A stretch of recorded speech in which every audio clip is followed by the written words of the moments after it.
Srećko Horvat, born in Yugoslavia in 1983, is a philosopher and activist. He published more than 10 books which were translated into more than 15 languages. Most recently, Welcome to the Desert of Post-Socialism and The Radicality of Love. He was one of the founders of the Subversive Festival and has participated in many movements, from occupations to the World Social Forum. Together with Greece's ex-finance minister Yanis Varoufakis, he founded Democracy in Europe movement, DiEM 25. Ladies and gentlemen, Srećko Horvat.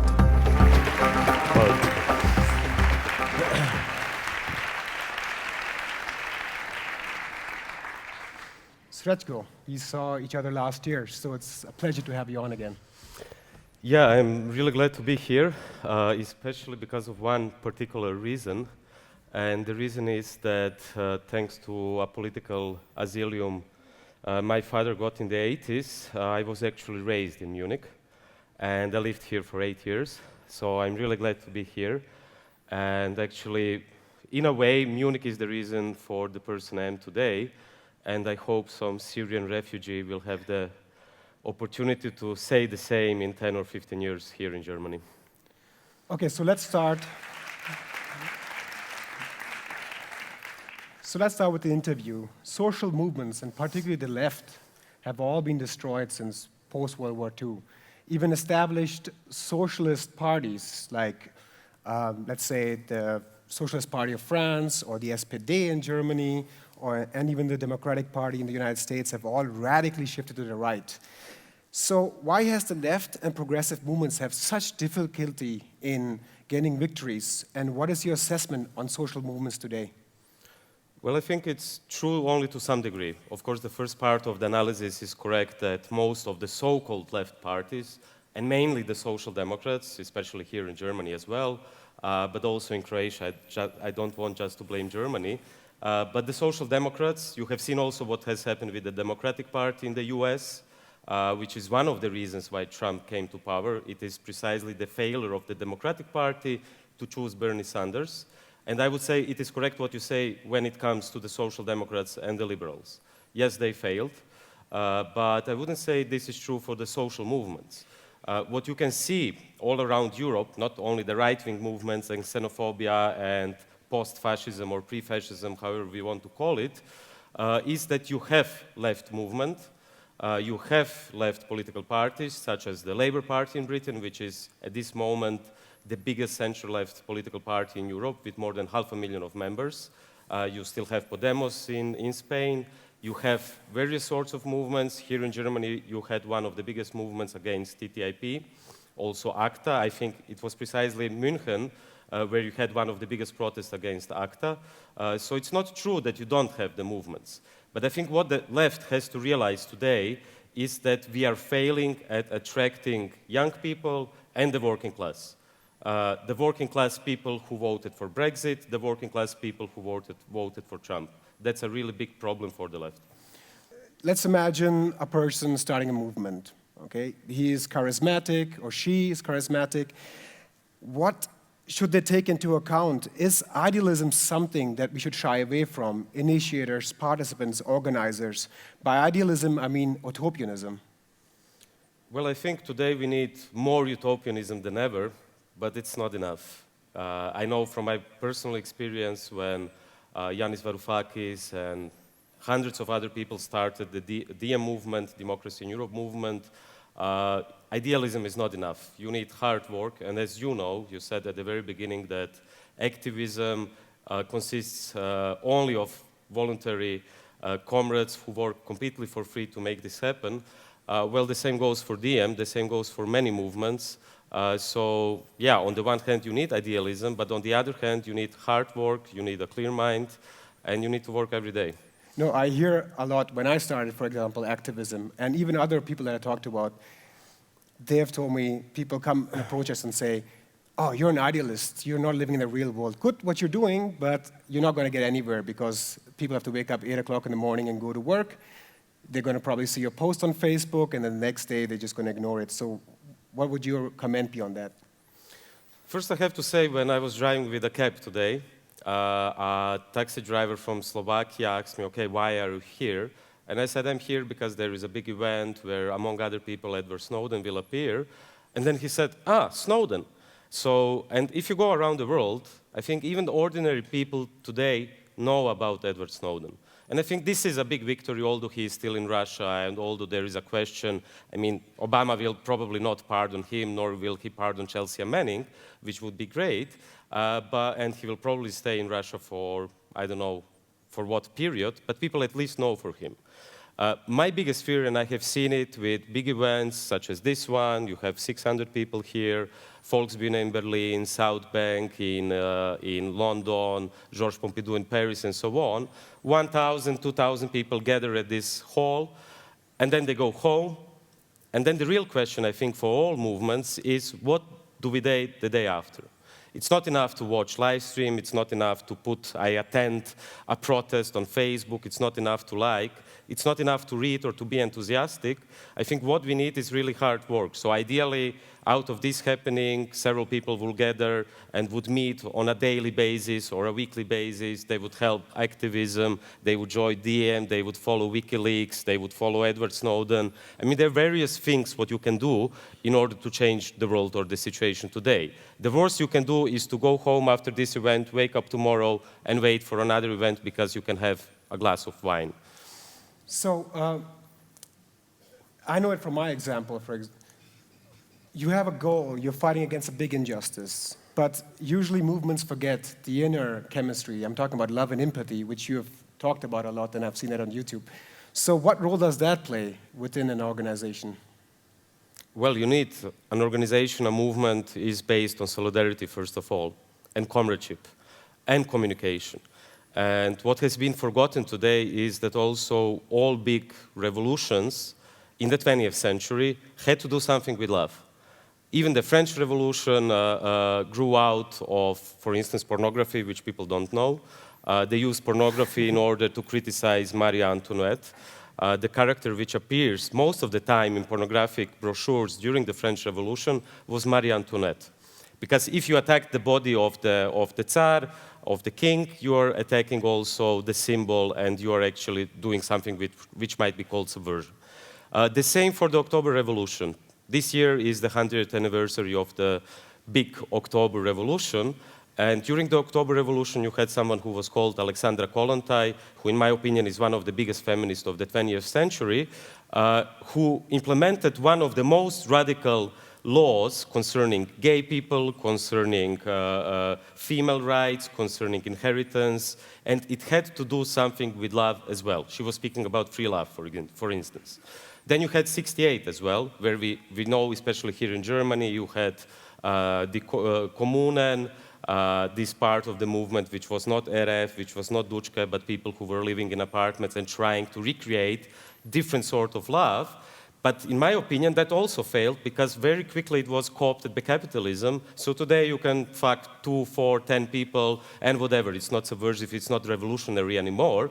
So in my opinion, of course it's not. I mean, come on, it's not revolutionary in the West to be gay. It is in Iran, it is in Afghanistan, but here in the West, you can even fuck a dog if you want. Excuse me for my French, and nothing will happen.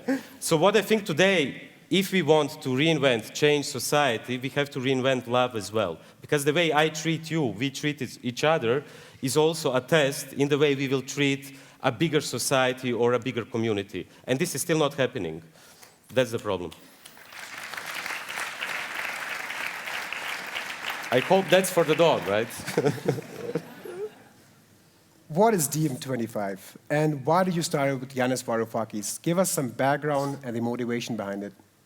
Well, to give us a background of DiEM, I have to go back to Syriza, of course, because Yanis Varoufakis was the finance minister of Greece during the government of Syriza, which is still in power. And I was a big supporter of Syriza and Alexis Tsipras and other members of Syriza, and I went there during the referendum and I supported it. But as many people during the referendum, when we saw the results of the referendum the next day, we were reminded of a song, of a poem by Bertolt Brecht. You know, in '53, Brecht wrote a poem about the German uprising, and he said that the government wasn't satisfied with the votes of the people, So they decided to change the people. And something similar happened during the big OHI referendum in Greece. The Syriza government changed 62% votes for OHI into the pure opposite. And Yanis Varoufakis resigned the very next day. So for me, it was natural to support Yanis Varoufakis, whom I knew even before, and we started drafting a manifesto for a different Europe. Because one of the lessons of the surrender of the Syriza government was that it's not enough to take power in a peripheral country of Europe, and it's not even enough to take power in any country in Europe. What you need instead is an international pan-European movement which would be able to oppose the forces and the major power factions in Europe and in the world. And since the defeat of the World Social Forum, for instance, which was the biggest global gathering, as you know very well, because the World Social Forum today is inactive, the historical sequence of Latin America is finished. You have seen what happened in Venezuela, in Argentina. We will see what will happen with the elections in Ecuador in 1 month. So this historical sequence is finished. Syriza is also in big trouble. Fraport, for instance, bought 14 airports. Port of Piraeus, 67% of Port Piraeus is now Chinese already. So you can see that party politics on the national level is not working. On the other hand, I have followed also movement. I've been there to occupy Wall Street. I've been to Egypt, to Greece, and so on. It's also not enough just to occupy a square. Again, you have the question, what will you do the day after? So one solution with Syriza and Podemos, which grew out of the enthusiasm of Indignados and Syntagma Square and so on, was, okay, we will create a political party, and when we create a political party, it will be a completely different political party. The same as Rudi Dučka said, we need a long march durch die Institutionen, and then once we are at the end of this long march, we will recreate the society. Well, this didn't happen. So DiEM's point is, first of all, what we need is radical progressive internationalism. And second, what we need is a kind of dialectics between horizontality and verticality. Between dialectics between occupations, direct democracy, yes, we need it more than ever, and dialectics between verticality, which means party politics, to combine this. And when I say that we need internationalism, I have to add that we are completely opposed to something which exists among some of our leftist comrades, which is now known under the name of Lexit, which means this illusion that it's possible to exit, not only Eurozone, but to exit capitalism and to regain national sovereignty. Well, if you look at the biggest problems of 2016, you will see it's not possible. One is the refugee crisis. The second is the ecological crisis. And the third, what you have seen now with the arms, the biggest amount of arms which were important to Germany since the fall of Berlin Wall from US, the third is the possibility of war. The thing what is happening on the Russian-Ukrainian border.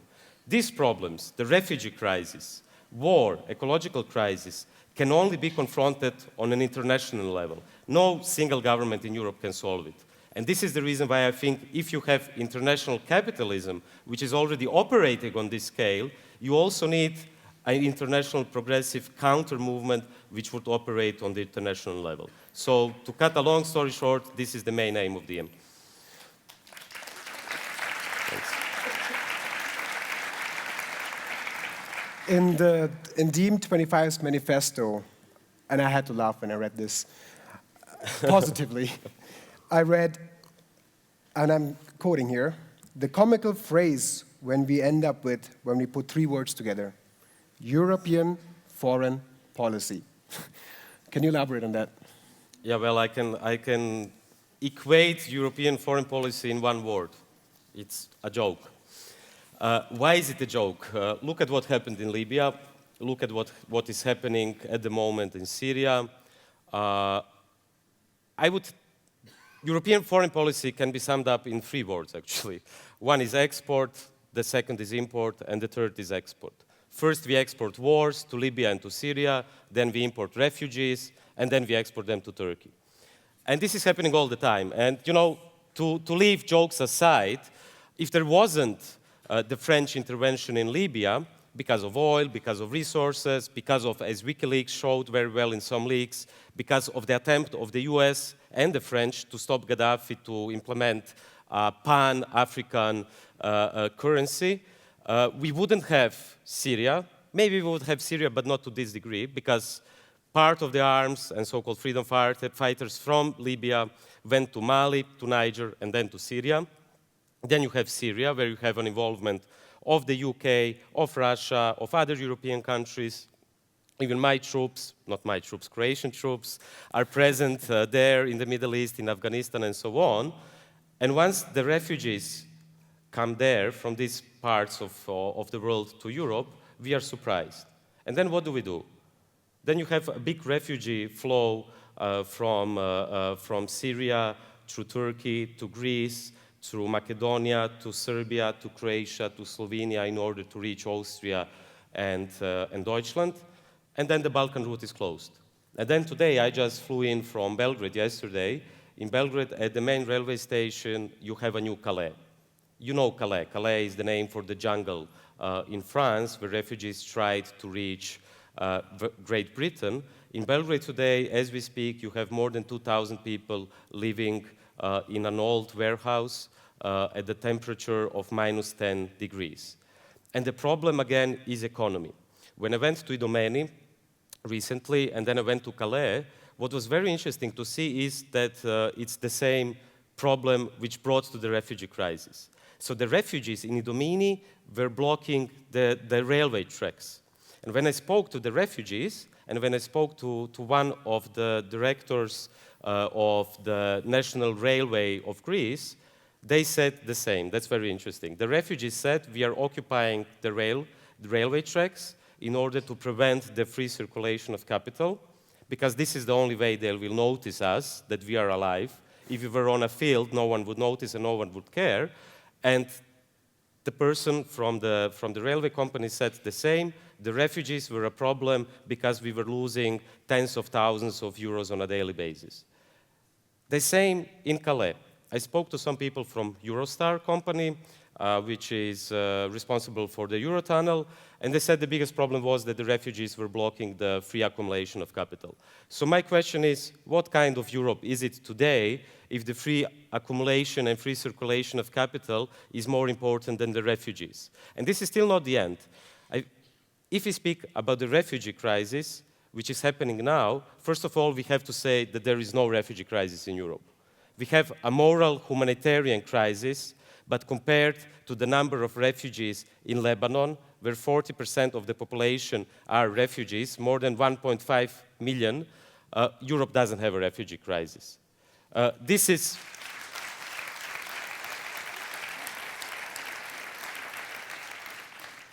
And compared to something which is coming, but no one believes it because it's completely abstract, the refugee crisis will look like a footnote to a tragedy. Recently, when I was in Boston meeting Noam Chomsky, one of our great inspirations, I was complaining as a typical Eurocentric idiot about the refugee crisis, oh, how bad it is, more than 1 billion people, and so on. And Chomsky said, you know, what you see today will be nothing compared to the next ecological crisis. If the sea level rises only for 1 meter, you will have 3 million refugees from Bangladesh coming to Europe. How will Europe look like then, if you're not even capable to solve only 1 million people now? And then again, I think precisely because of this, the only way to solve it is on an international level, I think. So let's move on to some solutions. There are many fronts where the battle for a better world is taking place, be it in feminist initiatives, anti-war, climate justice, and so on and so forth. They're all meaningful in their own way. Mm-hmm. Do you get the feeling that people are just fighting worsening symptoms instead of addressing the roots of the crisis? Well, it depends. We have to be very specific. I mean, like, don't you think we need to consolidate this approach, or maybe reprioritize? Okay, first of all, economic issues. Let's stop the wars first. Climate justice. Those are the top. Don't you think we need to reprioritize? No, definitely. I mean, in my opinion, it's a structural problem, and the problem is called capitalism. I know it's not, yeah, maybe it is, if there was applause coming. I know it's not very popular to say capitalism today because immediately they think you're a stupid communist, but the ecological crisis, the refugee crisis, wars, unemployment, all of these are symptoms of a much deeper problem. The refugee crisis is a symptom of wars. Wars are a symptom of economy, and the economy is driven by a thirst for more accumulation of capital. This is the reason why the wars in Libya and Syria happened. This is the reason why we had the refugee crisis as a consequence. And if you're trying to solve the refugee crisis by, I don't know, implementing quotas on a European level, doing a Turkish-European deal, suspending the Schengen, you are like a fireman who is trying to, to solve a fire without finding the source of the fire. And I think it cannot be solved like that, and it can go on and on like that for centuries, if you want. Srećko Horvat, co-founder of the Democracy in Europe movement. Thank you so much for joining me today. Thanks a lot. And good luck. Thank See you later.